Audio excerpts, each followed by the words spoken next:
Onse Vader wat in die hemel is, baie dankie dat ons vandag kan besoek aflê in Hierapolis, daar waar Epaphras vir u 'n kerk gaan plant het. Dankie dat ons vandag sy voetspore kan navolg. Ons bid dit in die naam van Jesus, amen. Nou ja, soos julle gehoor het in die gebed, vandag besoek ons vir Hierapolis. Dis baie na aan Laodicea en is deur die Attalide konings van Pergamus gestig aan die einde van die 2de eeu voor Christus. Nou Rome het hierdie stad oorgeneem in 133 na Christus. En dit was veral gewild vir die spa-behandeling wat mens daar kon kry. Besoekers het van heinde en verre gekom om die pragtige landskap te bewonder en ook om die baddens te besoek wat na bewering helende waters bevat het. Die sukses van die stad kan steeds gesien word in die indrukwekkende ingang wat daar is, en ek sal dit in die agtergrond vir julle wys.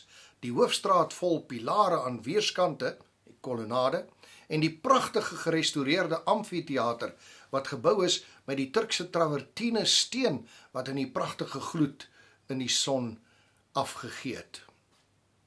Die hedendaagse naam is Pamukkale en dit beteken katoenkasteel. Nou ons lê vandag besoek af omdat Epaphras hier 'n kerk geplant het. Hy is deur Paulus hierheen gestuur om dit te doen. Epaphras was 'n inwoner van Kolosse. Hy was 'n geliefde mededienskneg van Paulus. Hy was ook 'n getroue dienaar van Christus, lees ons in Kolossense 1 vers 7, en hy was ook medegevangene van Paulus, lees ons in Filemon 1:23.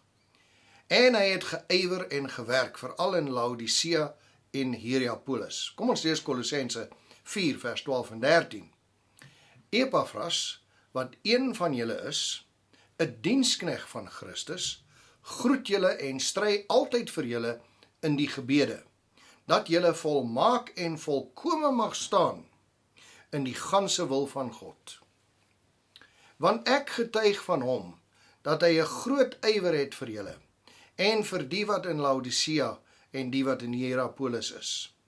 Nou die stad is nie eintlik 'n stad om oor trots te wees nie, want hier het spiritisme hoogtyd gevier. Dwars deur die Romeinse ryk was hierdie stad bekend as die poort van die hel. Maar kom ons neem so 'n stappie terug. Die god Plutonium is onder andere hier aanbid. En hier in die stad is daar 'n tempel of heilige plek, heilige altaar gebou, wat bekend is as die Plutonium.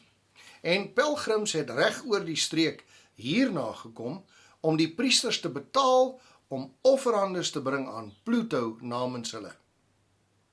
Pliny, die ouere, en Strabo, die Griekse geograaf, beskryf hierdie offerandes as grillige, koue rillingsspektakels.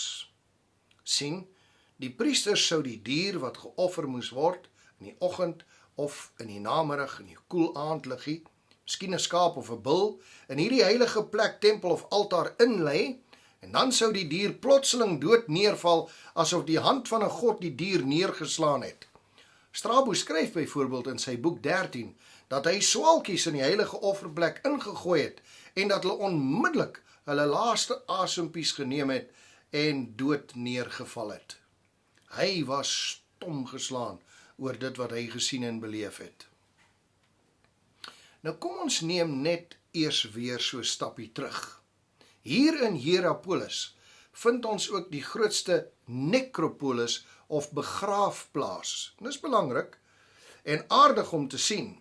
Mense is in sarkofaag begrawe en in die sarkofaag waar die mens begrawe is, waar die lijk ingesit is, hierdie sarkofaag lyk soos 'n boot en saam met die lijk is daar geld en juwele en waardevolle items geplaas wat kon dien as betaalmiddel om die bootsman na Hades te betaal. Dit was 'n belangrike ding, want aan die oorkant van die rivier was die hond van Hades, Cerberus met die 3 koppe, die god van die dode, en hy besluit waarheen die mens sal gaan, hemel toe of hel toe.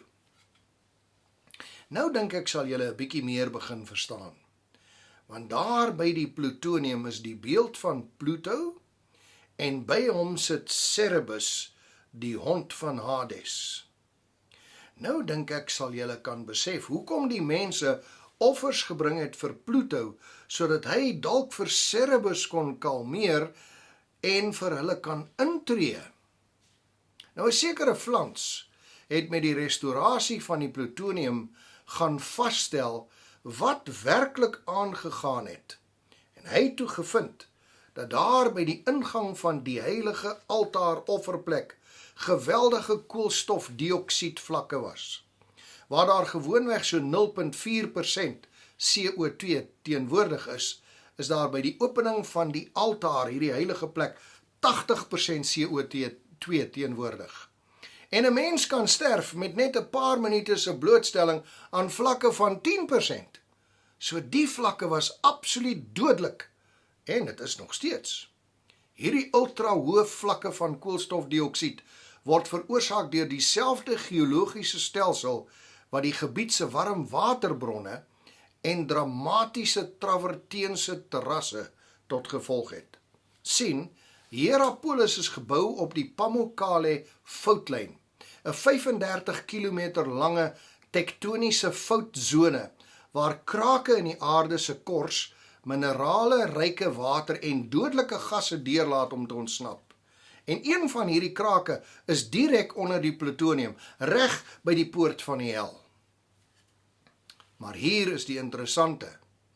In die dag, wanneer dit baie warm is, verdamp die koolstofdioksied vinnig. Maar koolstofdioksied is swaarder as lug. En in die nag, wanneer dit koeler is in die arena, vorm dit 'n dodelike meer van gas op grondvlak. Die diere, wat dus geneem is om geoffer te word deur die priesters, vroegoggend of in die aand, met hulle neuse na aan die grond, het gou-gou versmoor in hierdie toksiese wolk. Maar die priesters, wat langer was, het baie laer vlakke van die gas ingeneem en dus bly leef. Dit was vir hulle moontlik om te oorleef. En so het die poort van die hel gestalte gevind, omdat die priesters daar met offers ingestap het. Die offer is neergevel, asof deur die hand van 'n god, en die priester het lewendig daar uitgestap. Dit het die mense vasgegryp en hulle vasgebind aan hierdie duiwelse praktyk. Dis hier waar Epaphras 'n kerk moes kom plant, sodat die mense hier kon leer dat dit nie die moeite werd is om te glo in een of ander vorm van lewe na die dood nie. Dis in direkte teenstelling met die Bybel wat leer van 'n sieleslaap. Dit is fataal en die Satan sal dit gebruik om hulle te bind en mislei, en hy het.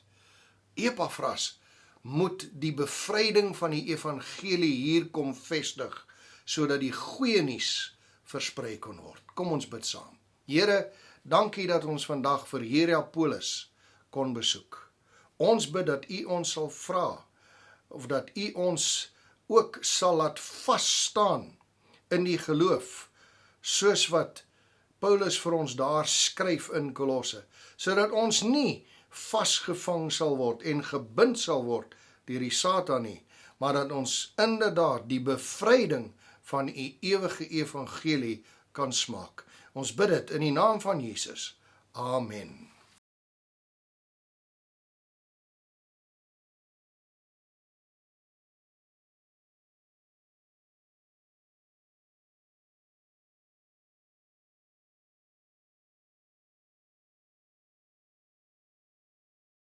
That gate.